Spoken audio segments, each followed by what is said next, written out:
a empezar. Si yo les preguntara en este momento, ¿qué implica argumentar? ¿Qué me dirían? Para ustedes, ¿qué significa argumentar? Bueno, para mí sería eso, exponer el caso o la situación. O sea, argumentar quiere decir las bases que tengo para poder llevar a buen término la conferencia o la exposición que yo tenga. O sea, tengo que argumentar, tengo que poner las bases, los fundamentos. O sea, si es, vamos a decir, si es histórica. Entonces, tengo que basarme en los libros de historia, dar los fundamentos de dónde estoy tomando mi argumento y por qué lo estoy tomando. De esa manera creo que es, para mí eso es argumentar, con hechos. Okay. Muy bien, Ignacio, me parece muy bien. Sí, la argumentación tiene que ver precisamente con exposición de ideas. ¿Alguna otra idea, Alfonso?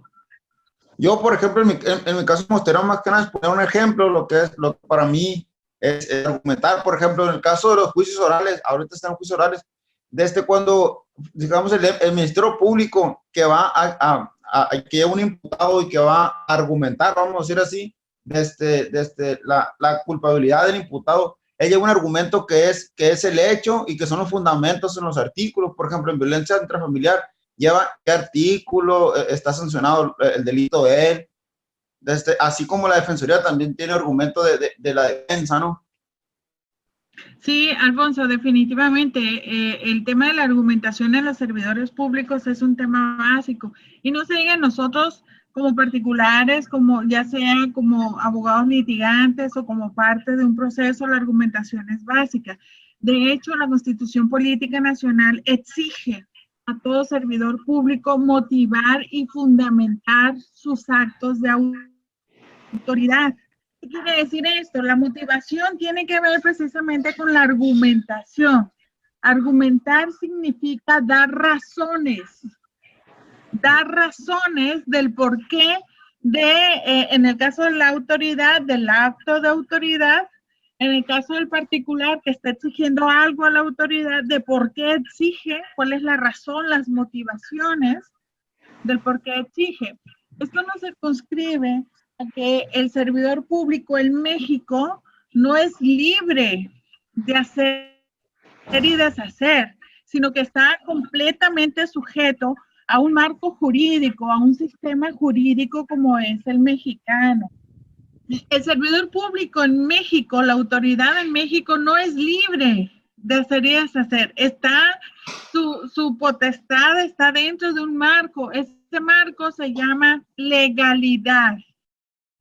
Legalidad, y no solamente legalidad, refiriéndome a leyes, constitucionalidad, refiriéndome a la Carta Magna de nuestro país, la norma más fuerte, la que se denomina la norma fundante básica.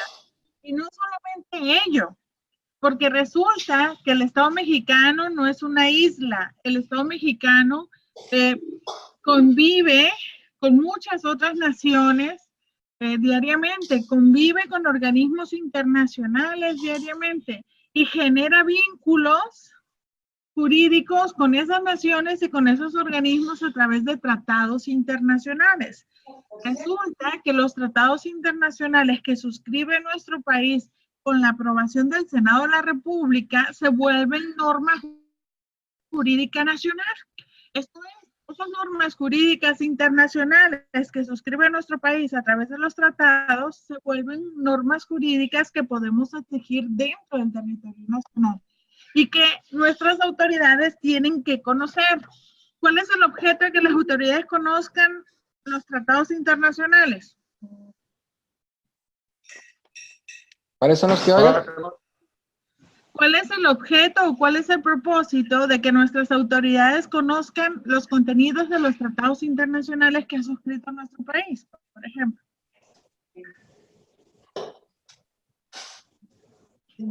Bueno, uno de los objetivos es que porque, por ejemplo, jurídico está, ¿no?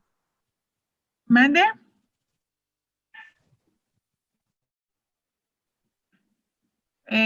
Ahí.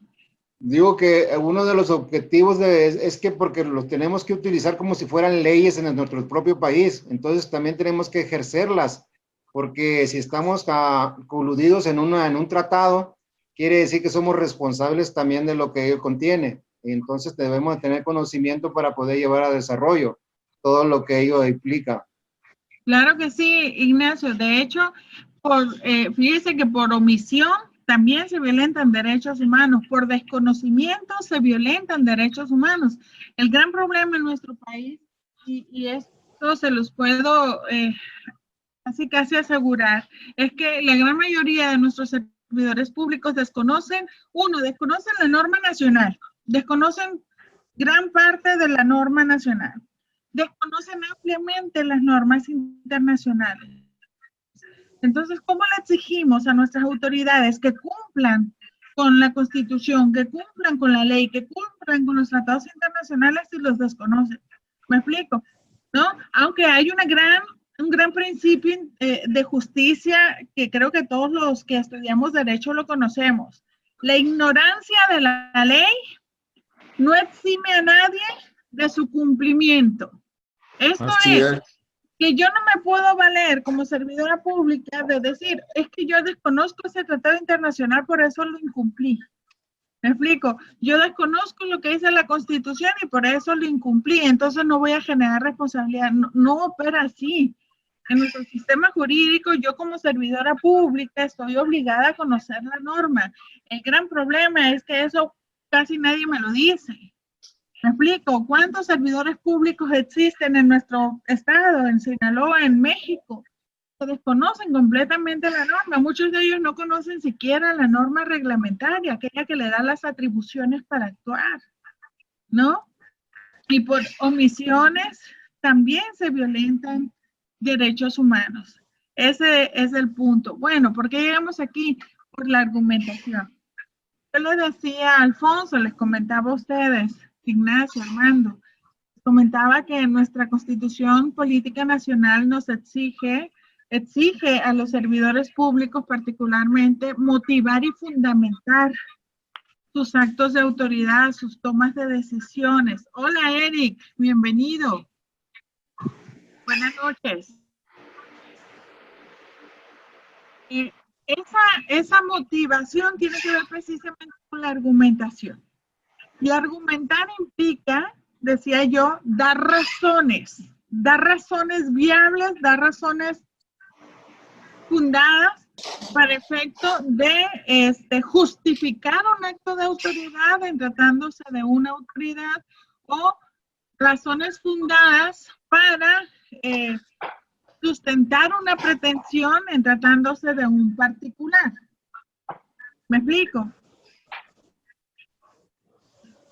Sí. Yo les decía, la autoridad tiene que argumentar necesariamente. El Ministerio Público, como decía Alfonso, para sostener la acusación necesita argumentar. La defensa, para efecto de evitar la acusación, necesita argumentar. El imputado, para efecto de autodefenderse, necesita argumentar. La víctima necesita también exponer sus razones, ¿no? El juez necesita, claro, el juez necesita argumentar para exponer el porqué de sus tomas de decisiones, el porqué de su sentencia. ¿Me explico? Todos necesitamos argumentar. El gran problema que tenemos en nuestro país, mis estimados estudiantes, es que nos enseñan el derecho desde un punto de vista estrictamente positivista. ¿Qué es esto? La preocupación central en las universidades de nuestro país es que nos aprendamos la Constitución, nos aprendamos el código, nos aprendamos la ley en particular. Si podemos memorizarla, mucho mejor, pero no nos enseñan a razonar. ¿Me explico? No nos enseñan a razonar. Y aquí les doy una pregunta muy interesante. El hecho de que exista una ley que ya fue aprobada, ya fue votada, ya fue argumentada, ya fue discutida y que ya tiene vigencia en nuestro sistema jurídico, eso lo hace un dogma de fe. Esto es, ya no podemos controvertirla, ya no podemos debatirla, solamente necesitamos aplicarla. o la podemos refutar, la podemos dar argumentos para efecto de evitar su aplicación. Porque sí podemos argumentar si en dado caso de que la ley nos perjudique en algún aspecto de nuestra vida, podemos argumentar y pueden revertir la ley si nosotros comprobamos de que están violando algunos de nuestros derechos. Ok, muy bien, Ignacio, efectivamente, nuestro sistema jurídico mexicano nos provee de diferentes herramientas, de diferentes mecanismos para efecto de poder impugnar una ley, por ejemplo, contraria a la Constitución, y no solamente eso, una ley contraria a los tratados internacionales que ha suscrito nuestro país en materia de derechos humanos.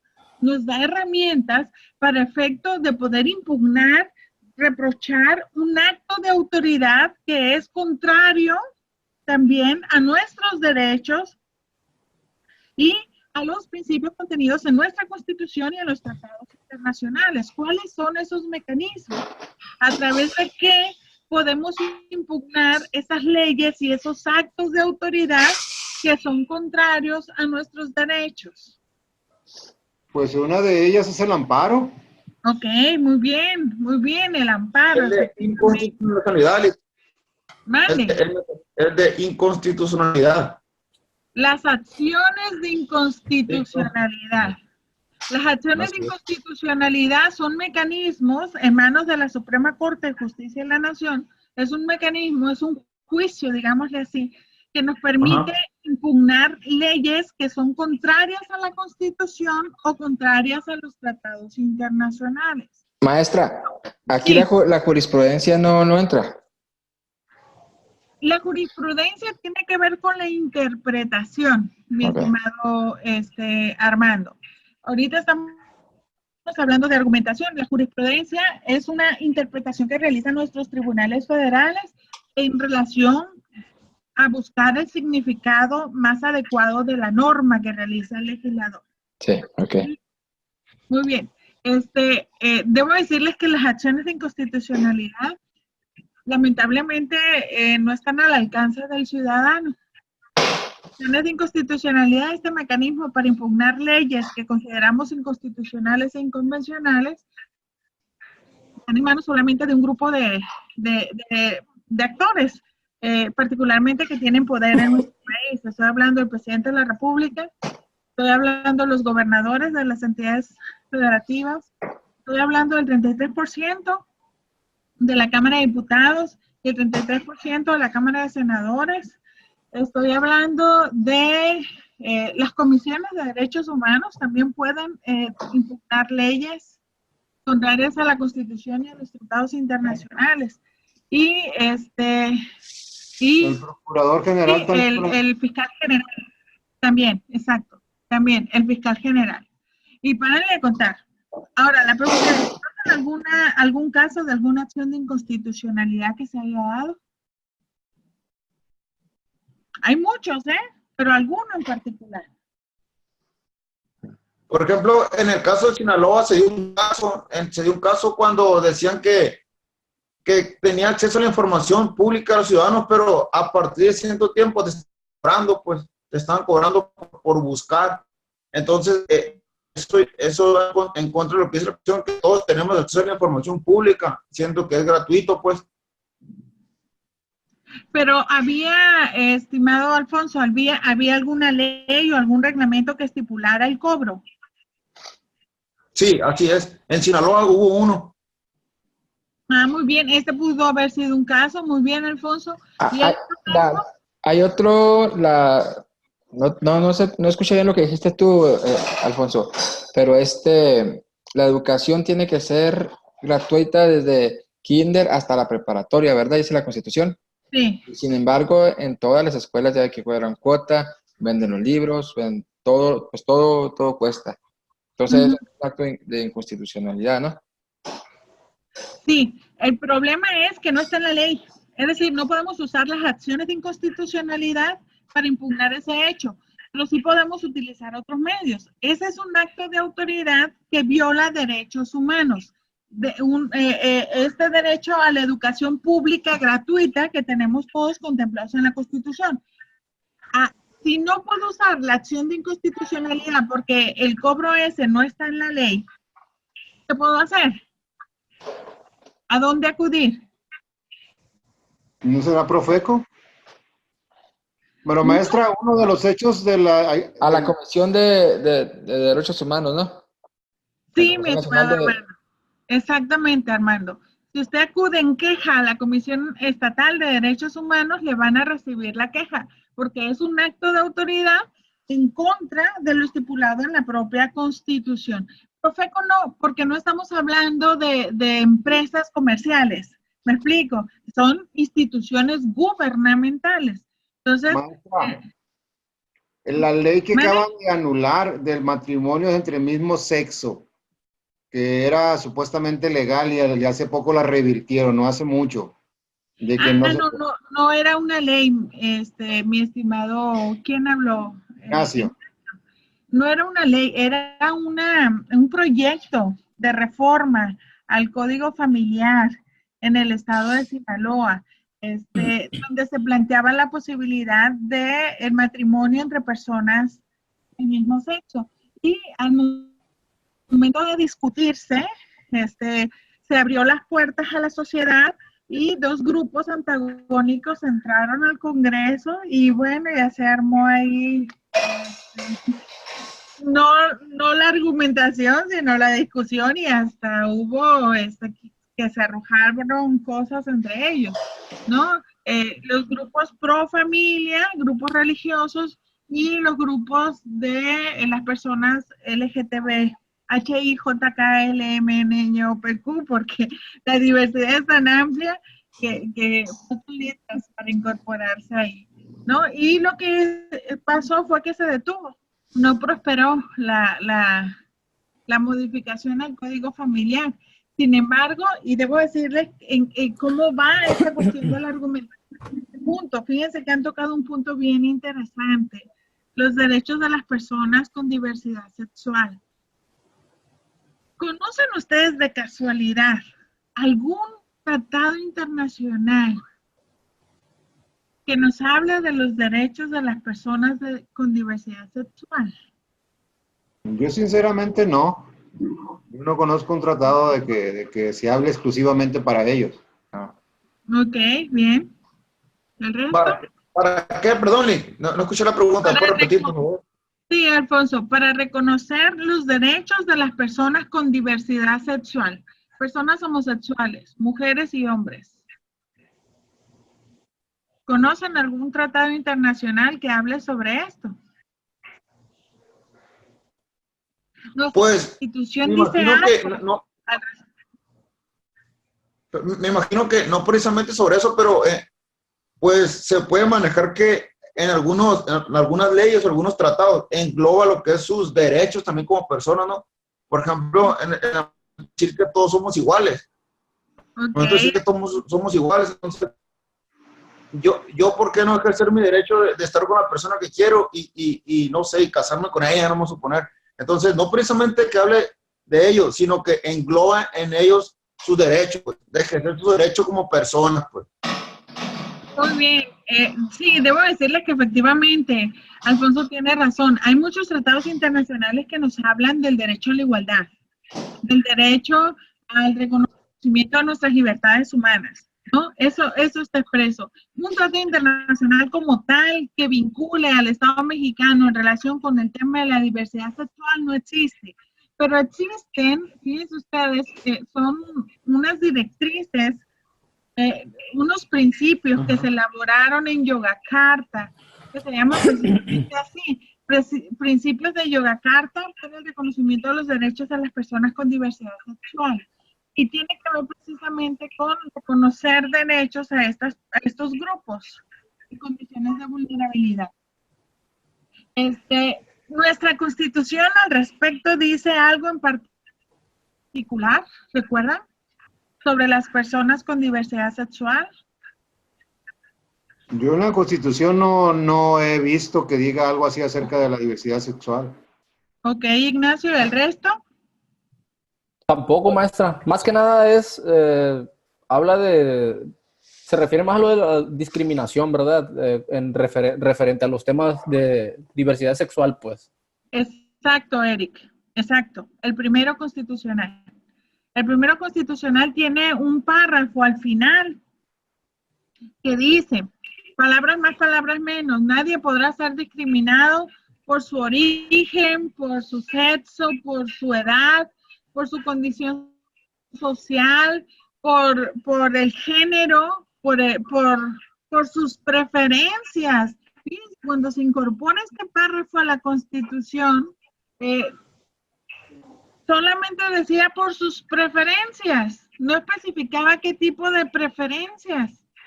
Y yo decía, bueno, qué curioso nuestro Congreso, es que preferencias hay tantas, yo prefiero el pelo largo, el pelo corto, yo prefiero el pelo chino, el pelo lacio, me explico, yo prefiero el azul, el rosa, qué sé yo, ¿no? Y claro, te vas a la exposición de motivos, a las argumentaciones realizadas por el Congreso en ese momento, y te das cuenta que a lo que se referían era a que se quería plasmar que nadie fuese discriminado por su preferencia sexual.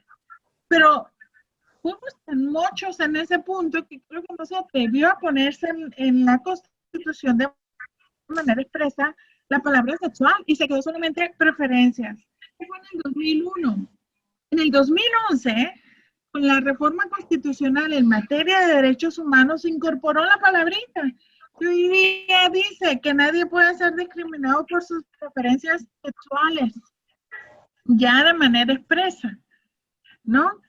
Pero hay un reconocimiento, digamos, implícito, no explícito. No vamos a encontrar en la Constitución un apartado que nos diga toda persona tiene derecho a ejercer su diversidad sexual. No, no lo dice. Pero tenemos ese párrafo que nos dice que nadie debe ser discriminado por su condición homosexual. Pero eso es muy diferente, maestra, a ser discriminado, a a poder ejercer un derecho.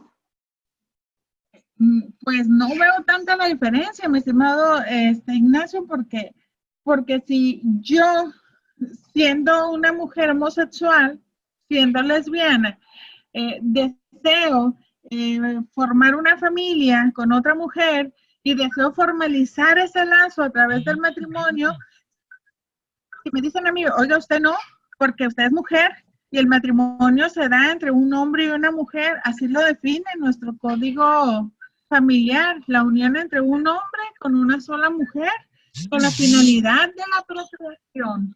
Ojo, la finalidad de la procreación. ¿Qué pasa si son estériles? ¿Qué pasa si por voluntad ellos dicen, sí, me quiero casar, Juan se casa con María, pero no queremos tener hijos? ¿Se puede anular ese matrimonio? Pues yo creo que no. O sea, pues, vamos a decir que si queremos anularlo, lo podemos argumentar de esa manera. Pero digo, si el hecho de que tú tomes una decisión como pareja, de decir, no voy a tener hijos. Entonces, es un acuerdo común entre los dos. Entonces, no tiene por qué haber una anulación. Ok, pero conforme a la ley, ojo, estamos atentando contra el fin del contrato.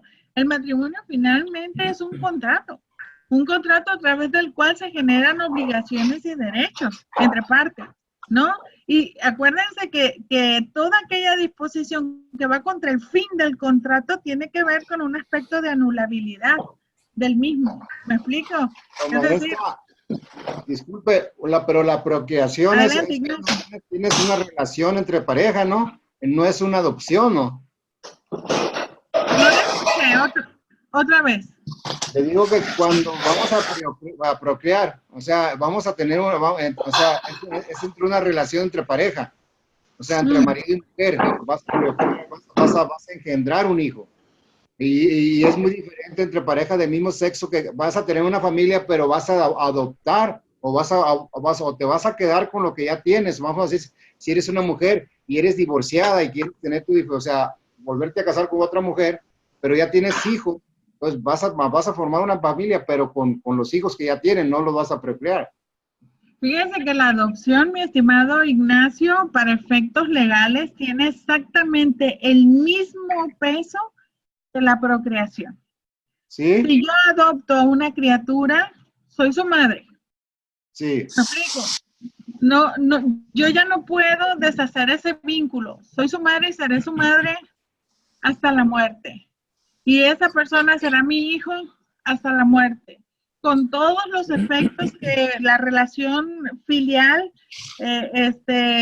parental genera. ¿Me explico? Entonces, bueno, eso Pero ese tema es siempre y cuando esté permitido. Bueno, no todos los estados, no en todos los estados te puedes casar, no en todos los estados puedes adoptar, siempre y cuando se pueda en el lugar donde se pueda, pues. Miren, No. ¿se dan cuenta? Estamos argumentando, estamos dando razones en relación con un tema. Les voy a decir, voy para allá. De manera expresa en nuestra Constitución, alguien está haciendo mucho ruido. Traten de moverse menos. De manera expresa nuestra Constitución no nos reconoce el derecho a la diversidad sexual. De manera implícita, sí. ¿Cómo? A través de este reconocimiento de no discriminación. ¿Qué es lo que ha estado pasando? Si ustedes analizan los códigos civiles o los códigos familiares, el matrimonio se sigue definiendo en la gran mayoría del país como la unión entre un hombre y una mujer, con la finalidad de la procreación, ¿no? El de tener hijos. Sin embargo, debo decirle que hace más o menos unos 5 o más, unos 5 o 8 años para acá, nuestros tribunales federales han estado emitiendo jurisprudencia en el sentido de cambiar prácticamente la forma en que se conceptualiza el matrimonio. Y nuestros tribunales federales han estado conceptualizando el matrimonio como la unión entre dos personas, con la finalidad ya no exclusivamente de la procreación, sino de procurarse amor, cuidado, respeto, el generar un proyecto de vida juntos. ¿Me explico? Es muy diferente. Hablar de la unión entre dos personas quiere decir que ya no especifica si tiene que ser necesariamente entre un hombre y una mujer. Deja abierta la posibilidad de la unión de personas del mismo sexo. ¿Qué es lo que pasa cuando una pareja del mismo sexo acude ante un oficial del registro civil? Lo más seguro es que el oficial del registro civil diga, no, yo no lo puedo casar porque mi código familiar o mi código civil publica el matrimonio es la unión entre un hombre y una mujer. Y aquí tengo a dos damas o a dos caballeros. No les puedo casar. Lo que ha estado ocurriendo es que los tribunales, a través del amparo, están obligando a los oficiales del registro civil a realizar el matrimonio. Y así se han dado ya varios casos de parejas que a lo largo de la República Mexicana han obtenido la posibilidad de casarse. Seguramente ustedes recuerdan una ley que surgió hace ya como unos 15 años en el Distrito Federal, hoy Ciudad de México, que se le llamó Ley de Sociedades de Convivencia. ¿Recuerdan? ¿Alguien se acuerda de esa ley? Como en el 2006, 2005. Exactamente, Eric. Fíjense que cuando sale esa ley, yo dije, mira qué bien, es un paso al reconocimiento de los derechos de las personas con diversidad. Pero ya leyéndola con mayor cuidado, caí en cuenta que no, era todo lo contrario. ¿Por qué? Porque efectivamente esa ley posibilitaba la unión entre dos personas del mismo sexo, generaba obligaciones y derechos muy similares a las del matrimonio, pero lo que no querían era que se usara la expresión matrimonio para generar esa unión. ¿Me explico? Le vamos a llamar sociedades en convivencia, no matrimonio. Y la pregunta es, ¿por qué rechazamos tanto la idea de que dos personas que deciden unir sus vidas utilizan la misma figura? ¿Me explico? creo yo, no sé, probablemente mis razones son erradas, no lo sé, pero probablemente ligamos mucho la figura del matrimonio con la figura religiosa. ¿Me explico? Entonces, esto genera en lo social un cierto rechazo a que dos personas del mismo sexo utilicen la misma figura, ¿no? Lo que pasa que... Pues sí. Lo que pasa que, bueno, de lo que recuerdo que comentaban que no podrían llamarle matrimonio porque no existe procreación, porque no iba a existir.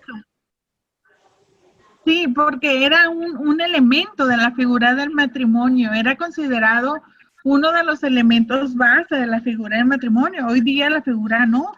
Ya, y fíjense, ha tenido tanto peso la jurisprudencia, la interpretación, mi estimado Armando, que generan los tribunales de la ley, ha tenido peso que ya muchos códigos familiares se han estado modificando precisamente a esta forma, a la unión entre dos personas con la finalidad del cuidado, respeto, procurarse amor y el proyecto de vida juntos.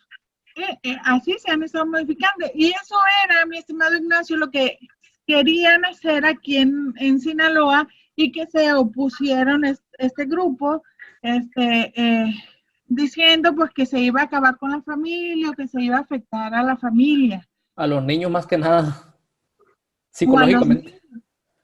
Fíjense que debo decirles que una de las más férreas opositoras a esta libertad era su servidora. Yo fui criada en un ambiente muy conservador, en un pueblo, ¿no? Donde el tema de la diversidad sexual era visto prácticamente como un tabú. Entonces, a mí me costaba mucho trabajo entender este tipo de relaciones y por supuesto me oponía, ¿no? Tuve la enorme fortuna de ser seleccionada para participar de un curso ante el Instituto Interamericano de Derechos Humanos en San José, Costa Rica. Y entre los temas que se hablaron fue el tema de la diversidad sexual. Ese curso a mí vino y me cambió mi forma de ver la vida, mi forma de entender el fenómeno social y de actuar en consecuencia. ¿Me explico? Y particularmente cuando tú tienes a personas cercanas que tienen esta dinámica en sus vidas, como que se te facilita un poquito más entender el fenómeno, ¿no? Debo decirles que tuve un alumno cuando yo empezaba mi incursión en la docencia, tuve un alumno en el Distrito Federal en una maestría. Un alumno maravilloso, muy inteligente, muy capaz, una enciclopedia andando el muchacho, ya casi le daba la clase yo para que la diera a él, porque un muchacho muy capaz. Y resulta que termina la clase y se me acerca con una invitación de boda. Y me dice, maestra, me encantaría que me acompañara a mi boda. Entonces le digo, oh, muchísimas gracias. Empiezo a abrir la invitación y leo, señor y señora fulanos de tal, invitan al enlace matrimonial de su hija, la señorita fulana de tal, y del otro lado decía, señor y señor fulanos de tal, invitan al enlace matrimonial de su hijo, mi alumno, fulano de tal. Yo no sé qué cara puse, pero seguramente me evidencié. Me dice, maestra, me dice, ¿él está bien? Sí, le digo, discúlpame. Lo que pasa, le digo, es que entenderás que esto no es común para mí. Le digo, disculpa, maestra, me dice, yo le aseguro que si usted va a mi boda, no va a tener nada por qué preocuparse. Mis papás son dos personas muy honorables. Me dio razones, ¿no? Pues miren, el morbo, porque no le puedo llamar de otra manera, me llevó hasta Cuernavaca. Eran unos jardines preciosos en Cuernavaca, una boda preciosa. Llego y mi morbo buscando a los papás. Yo esperaba ver algo así como la jaula de las locas. Perdón. Y resulta que nunca ubiqué a los papás hasta que él llega acompañado de dos señores y me los presenta. Eran los papás. Y tuve una oportunidad de platicar con ellos y ahí entendí por qué era tan inteligente el hijo. Sus padres eran dos personas muy cultas, ¿no? Ahí dije yo, es que de verdad que equivocados estamos, los seres humanos. ¿Por qué discriminamos los seres humanos? ¿Por qué somos tan dables a argumentar o a rechazar a otros? Porque los desconocemos. Me explico, no es regla. Yo creo que la sexualidad de cada uno tiene que ver con algo muy interno. Me explico, la sexualidad no se moldea ni la sexualidad tiene que ver con los ánimos de cada quien. Tú puedes sentir atracción sexual hacia otra persona y no quiere decir que al día siguiente lo vas a sentir por otra persona del sexo contrario. ¿Me explico? Creo que eso ya es parte de tu naturaleza. ¿Me siguen? Bueno, pues este muchacho fue criado por 2 varones y un muchacho que no quedó homosexual como luego pensamos. No es que si es criado por 2 mujeres o por 2 varones será homosexual. No es regla, señores. No es regla, no es gripe, no se pega. ¿Me explico? Maestra, digo, pero también, por ejemplo, cuando estaba hablando usted acerca de del registro civil que tenían que ejercer, o sea, o hacer la acción de tomar de casar a alguien, y ellos se negaban por alguna situación, entonces ellos, por ejemplo, podían argumentar que su religión no se lo permitía, o sea, sus creencias de ellos, si estaban fundamentados, no lo podían hacer, o sea, ellos no podían hacer lo que estaban pidiendo. Entonces, al momento de obligarlos, estaban violando sus derechos también. Fíjense, buen argumento, mi estimado Ignacio, pero le voy a dar 2 argumentos, espero sean más fuertes que los de usted, sin ser competencia, ¿no? Mire, primero estamos en un estado laico. ¿Qué quiere decir esto? Que hay completa separación iglesia-estado, ¿no? Sí. Es decir, un servidor público no puede decir, oye, es que yo creo en la Virgen María y como es 12 de diciembre no voy a ir a trabajar.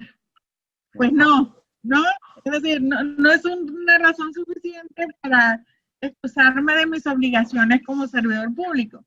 Y 2, fíjese, hay un derecho muy importante que se llama la objeción de conciencia. La objeción de conciencia tiene que ver con el derecho que tenemos todas las personas de adecuar nuestras actividades humanas, nuestras acciones, a nuestras creencias, a nuestra ideología, a la forma en que pensamos. Es como ser fieles a nosotros mismos, actuar conforme a lo que creemos, porque si yo actúo conforme a una convicción diferente a la que tengo por naturaleza, pues es una traición a mí misma, ¿cierto? Pero también les digo que cuando somos parte del Estado, y esto es algo que enfaticé al inicio de la sesión, no somos libres, particularmente nadie es libre en términos generales, porque cedemos parte de nuestros derechos para pertenecer a la comunidad, ¿no? Y el servidor público menos es libre, porque tiene que adecuar su actuar a la legalidad, ¿no? A las normas que existen. Y si hay una sentencia de un juez, peor tantito, o sea, ahí ni para dónde hacerse, hay que acatar lo que dice la sentencia, ¿no? Y en este caso, pues, habiendo una resolución de amparo, yo no puedo decir, es que mi religión dice esto, por eso yo no puedo cumplir. ¿Me explico? ¿Qué consecuencias hay para la autoridad que no acata una orden de amparo, una sentencia de amparo? ¿No ponen en rebeldía? Sí, hay rebeldía, pero hay otras consecuencias jurídicas. ¿Cuáles son? Multa, puede ser la multa, destitución del cargo. Sí, multa, destitución del cargo y también la consignación directa, fíjense. Ahora ya el monopolio de la consignación no lo tiene ya el Ministerio Público, lo tiene también el juez de amparo. El juez de amparo puede consignar directamente al juez de federal a esa autoridad que está omitiendo cumplir con una sentencia de amparo. Es decir, hay una responsabilidad administrativa, hay una responsabilidad penal. ¿Me explico? Entonces, eso es lo que ha estado pasando, mi estimado Ignacio.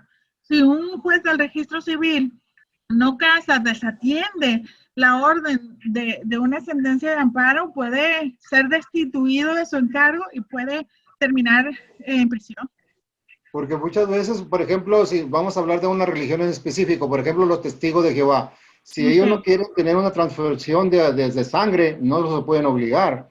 O si no quieren hacerle honores a la bandera, tampoco los pueden obligar. ¿Por qué? Porque su religión se los prohíbe. Sí. ¿Me entiendes? Entonces, en esos casos, ¿cómo debemos de actuar o qué argumentos debemos llevar ahí para poder hacerlos o obligarlos a que hagan sus cosas? Ah, ok, buen punto, buen punto. Acuérdense que el ejercicio de los derechos se permite siempre y cuando no afecte yo con esos derechos los derechos de otra persona. Esta es la regla.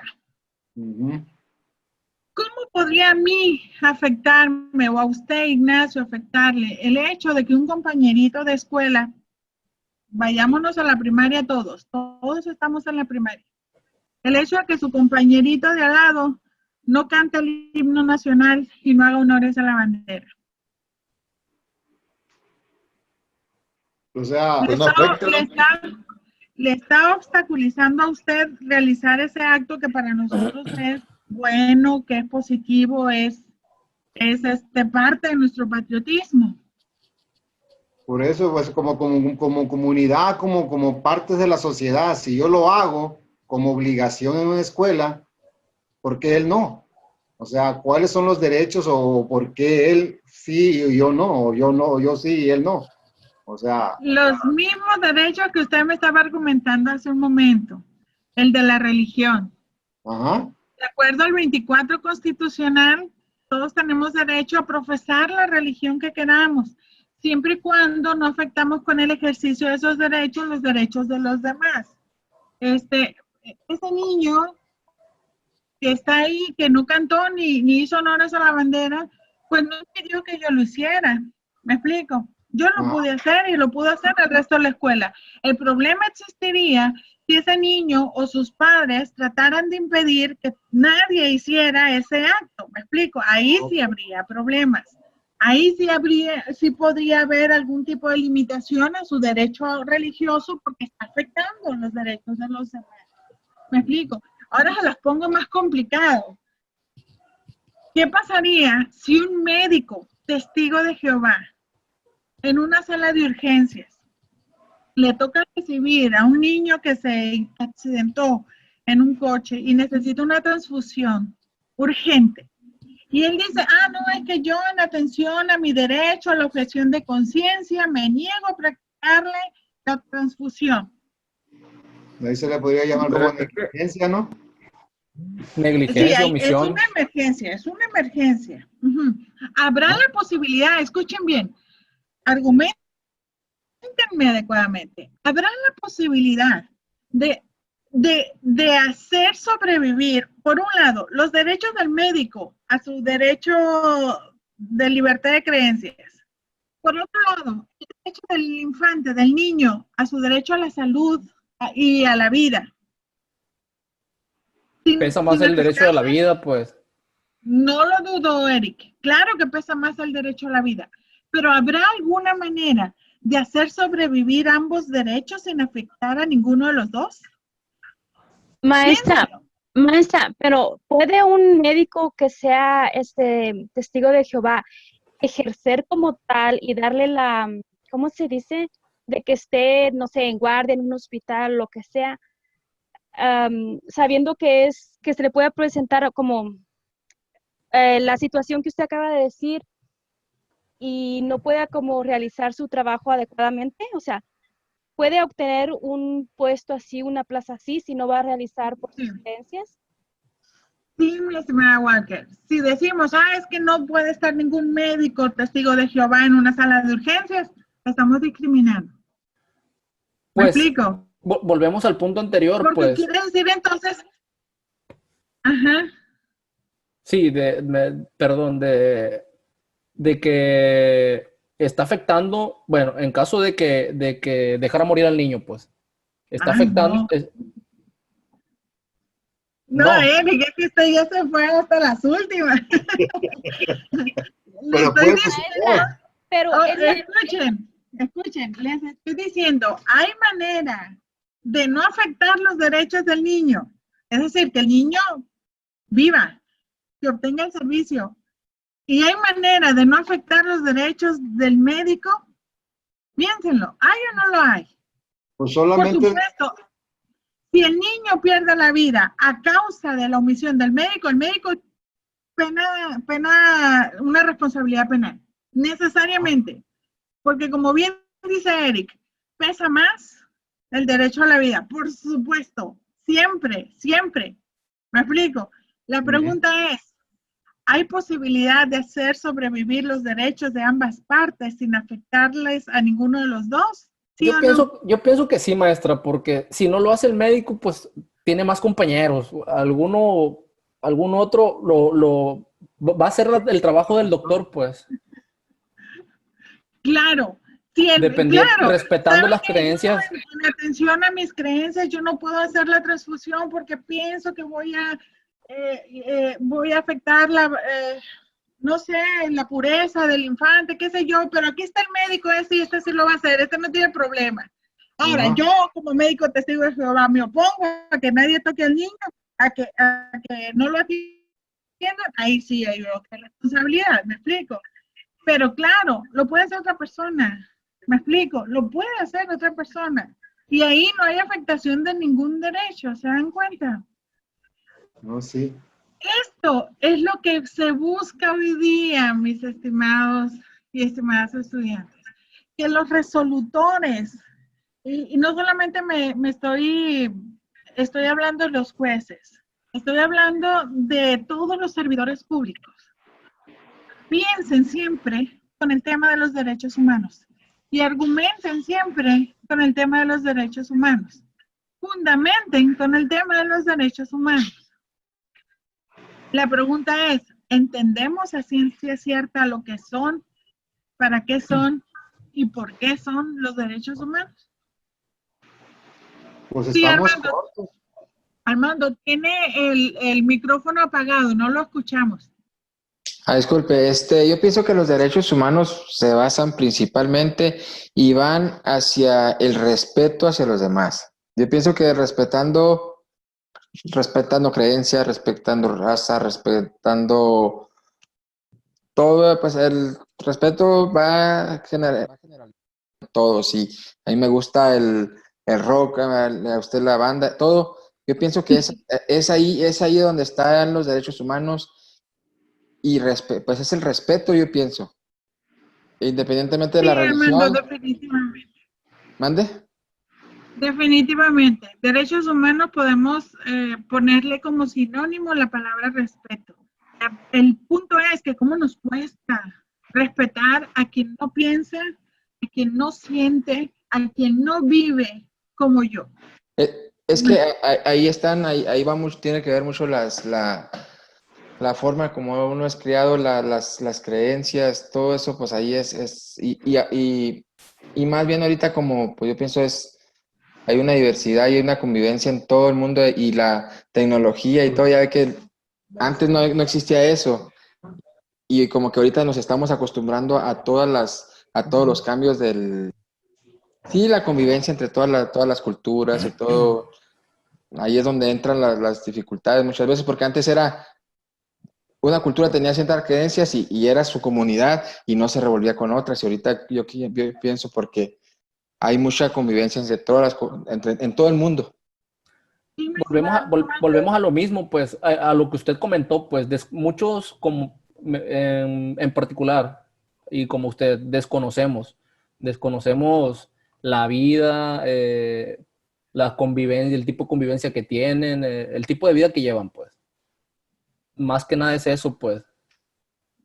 Sí, definitivamente, Eric, Armando, cuando desconocemos al otro es muy fácil juzgarlo, es muy fácil rechazarlo, es muy fácil generar juicios sin sustento previo, ¿no? Yo creo que esta es la gran dinámica en la que estamos envueltos hoy día. Fíjense que este gran mundo de la evolución tecnológica, de las redes sociales, de la internet, esta ventana al mundo que se nos ha abierto de manera impresionante y maravillosa, ha dado como resultado dos grandes aspectos. Por un lado, estamos mucho más abiertos, algunos, a esa diversidad, a entender que no somos iguales, a que sentimos, pensamos y vivimos de manera diferente y que eso tiene un gran valor y una gran riqueza cultural impresionante.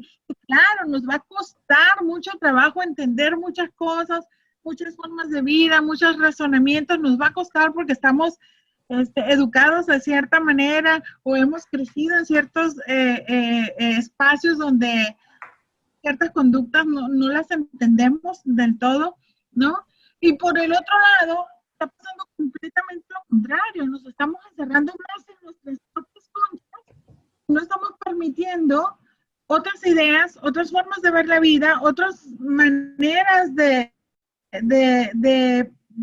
vivir, y se está generando de manera impresionante un argumento de odio hacia el que es diferente, hacia el que piensa diferente y hacia el que vive diferente a mí, ¿no? Y lo vemos en todos lados, ¿no? Estas manifestaciones tan crudas de la violencia que tenemos en todo el país y en todo el mundo. Creo que es parte de esto.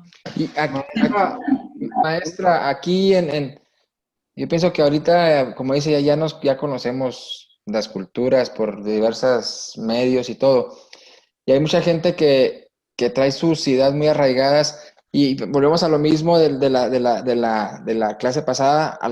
Hay gente que convence a otras personas que en realidad no tienen odio y esa persona les inculca el odio hacia las demás personas y ahí es donde se violan derechos humanos y no existe la convivencia que debe haber entre los seres humanos, ¿no? Exacto.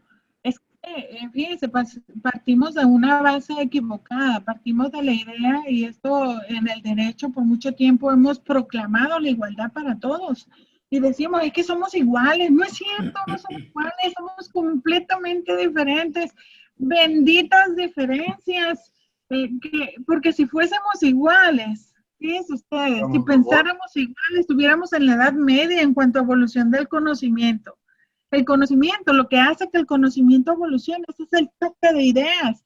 Y para que haya choque de ideas, tiene que haber cosmovisiones diferentes. ¿Me explico? Si todos pensamos y sentimos igual, estuviéramos en la edad de piedra, todavía queda en medio en la edad de piedra. ¿Me explico? Benditas diferencias. Lo importante es aprender a ver esas diferencias como una valiosa oportunidad de entender otras formas de vida. ¿Me explico? Bueno, una cosa, maestra, disculpe, una cosa que uno puede entender las diferencias de otra persona, su manera de vivir, su manera de comportarse, y otra cosa es que las compartas, que estés de acuerdo con ellas. O sea, yo puedo entender, o sea, qué es lo que está sucediendo alrededor de mí, pero no quiere decir que estoy de acuerdo con todo lo que esté sucediendo. Correcto, sí, de acuerdo, concuerdo con usted, mi estimado Ignacio. Concuerdo completamente con usted, porque efectivamente hay grupos humanos que tienen ciertas conductas que desde esta cosmovisión muy occidental probablemente yo no alcanzo a entender, ¿no? ¿Han escuchado ustedes de la ablación sexual femenina? No. ¿De la qué, perdón? Ablación sexual femenina. No, yo no. ¿No? Bueno, pues se los dejo de tarea. Y nos vemos la próxima sesión. ¿Cómo se llama? Ablación sexual femenina. De verdad que se van a impresionar cuando busquen al respecto. Véanlo y nos vemos la próxima sesión y lo platicamos. Esta es una de las conductas, por ejemplo, que yo no acabo de entender, ni creo estar en algún punto de mi vida de acuerdo con ese tipo de conductas, ¿no? Y que probablemente hasta en nuestro país las tenemos. Así que, investíguenlo en YouTube, búsquenlo y se van a sorprender de lo que van a encontrar. Y pues los espero en la próxima sesión, ¿les parece? ¿Ablación qué dijo, maestra? Sexual o genital, sexual femenina. Ok. Ok, muchas gracias, Lick. Buenas noches. Buenas noches, Gracias, maestra. Buenas gusto noches a todos. verlos. Bendiciones para todos y todas. Buenas noches a todos. Gracias, maestra.